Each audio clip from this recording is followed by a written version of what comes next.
இன்னிசை பாடி வரும் இளம் காற்றுக்கு உருவமில்லை. காற்றலை இல்லை என்றால் ஒரு பாட்டொலி கேட்பதில்லை. ஒரு கானம் வருகையில் உள்ளம் கொள்ளை போகுதே, ஆனால் காற்றின் முகவரி கண்கள் அறிவதில்லையே.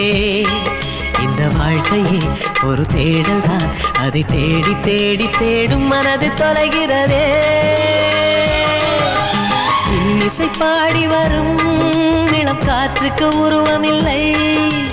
காற்றலை இல்லை என்றால் ஒரு பாட்டொலி கேட்பதில்லை.